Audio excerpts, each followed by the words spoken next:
Islam Negeri Sunan Gunung Jati Bandung, Fakultas Tarbiyah dan Keguruan, tepatnya di jurusan Pendidikan Geologi kelas B semester 2. Di sini saya akan menjelaskan tentang proses fotosintesis.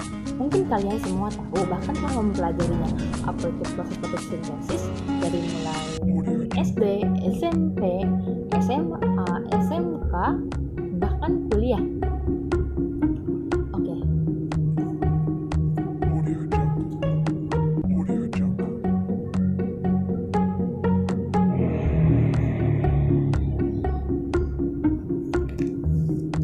Tahukah kamu apa itu proses fotosintesis?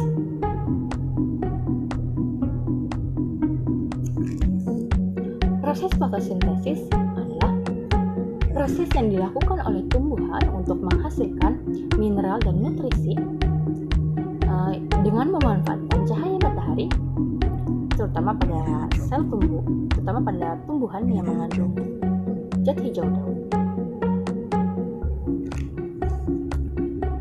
Dalam proses fotosintesis terdapat bagian-bagian tumbuhan yang berperan penting dalam proses fotosintesis.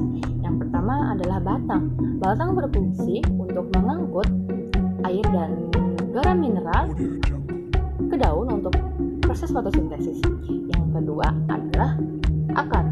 Akar berfungsi untuk menyerap air yang mengandung unsur hara di dalam tanah. Yang ketiga adalah daun. Mungkin di sini daun sangat fatal fungsinya karena dalam proses fotosintesis terjadi pada daun. Dalam daun terdapat sel daun yaitu kloroplas. Di dalam kloroplas terdapat klorofil yang berperan penting dalam proses fotosintesis. Yang di sini ada granum tersusun dari trakoid. Reaksi fotosintesis dibagi menjadi dua. Yang pertama, reaksi terang. Reaksi terang yaitu fotosintesis di mana klorofil mengubah cahaya matahari menjadi energi kimia. Maka dari itu, reaksi terang terjadi pada siang hari karena membutuhkan cahaya matahari. Yang kedua adalah reaksi gelap.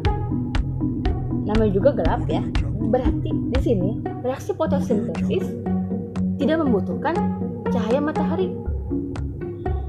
Reaksi gelap yaitu proses pembentukan karbohidrat melalui pengubahan karbon dioksida dan air. Fotosintesis. Cahaya matahari sampai pada sel-sel daun. Kemudian sel-sel daun akan menyerap sinar matahari dan mengubahnya menjadi energi kimia. Udara yang mengandung karbon dioksida lalu diserap oleh sel-sel daun dan menyebar. Di satu sisi, peran akar di sini adalah untuk menyerap air. Kemudian air tersebut akan terserap oleh akar lalu mengalirkan dari batang sampai ke daun. Molekul air akan dipecah oleh cahaya matahari dan menghasilkan oksigen dan hidrogen. Molekul hidrogen akan bergabung oleh molekul karbon dioksida dan membentuk glukosa, dan hasil fotosintesis yang berupa glukosa akan menjadi makanan bagi tumbuhan, sedangkan hasil dari proses fotosintesis yang lainnya adalah oksigen. Oksigen di sini akan dimanfaatkan oleh makhluk hidup yang terutama oleh manusia dan hewan. Mungkin ini proses fotosintesis kurang dan lebihnya.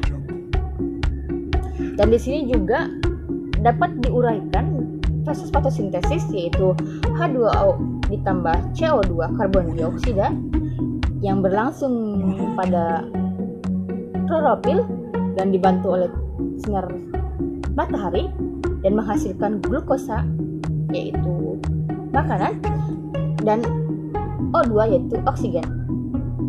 Atau kalau dalam reaksi kimianya dapat diuraikan sebagai berikut yaitu 6H2O ditambah 6CO2 yang berlangsung di klorofil dan dibantu oleh cahaya matahari dan menghasilkan C6H12O6 yaitu glukosa ditambah 6O2 yaitu oksigen. Mungkin seperti ini lebih jelasnya. Satu terakhir bagi video ini, yaitu faktor lingkungan yang mempengaruhi fotosintesis.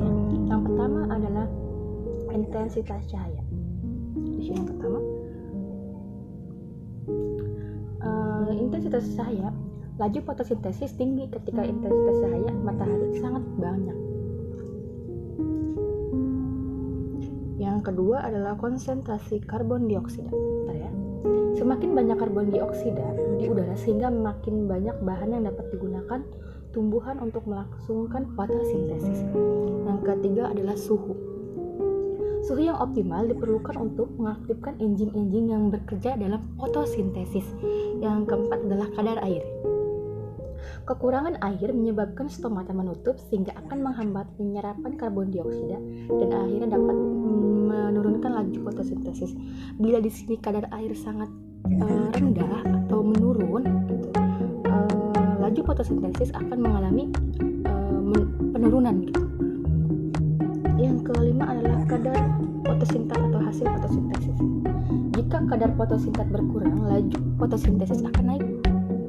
Terbalik dengan kadar air. Kalau kadar airnya menurun, maka laju fotosintesis juga bakal menurun gitu.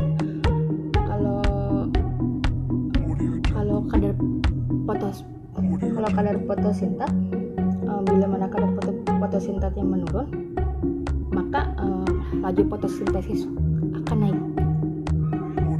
Yang keenam adalah tahap pertumbuhan. Tahap pertumbuhan itu berbeda dengan tumbuhan yang telah besar gitu, bahwa membutuhkan banyak energi. Sedangkan tahap pertumbuhan bagi tumbuhan yang baru tumbuh di sini juga membutuhkan energi tapi sangat besar. Mudah-mudahan dengan penyampaian materi fotosintesis ini dapat bermanfaat bagi saya terutama maupun bagi teman-teman yang telah mendengarkan video ini ataupun menonton video ini. Kurang dan lebihnya mohon maaf. Sekian, terima kasih. Wassalamualaikum warahmatullahi wabarakatuh.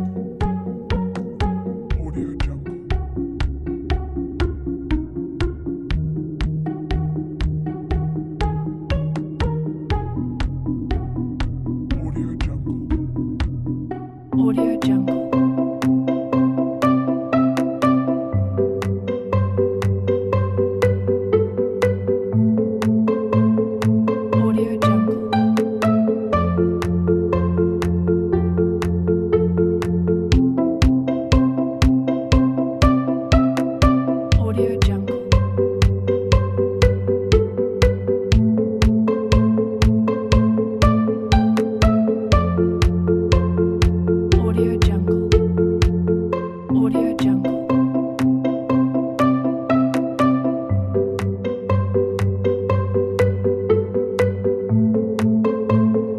Audio Jungle.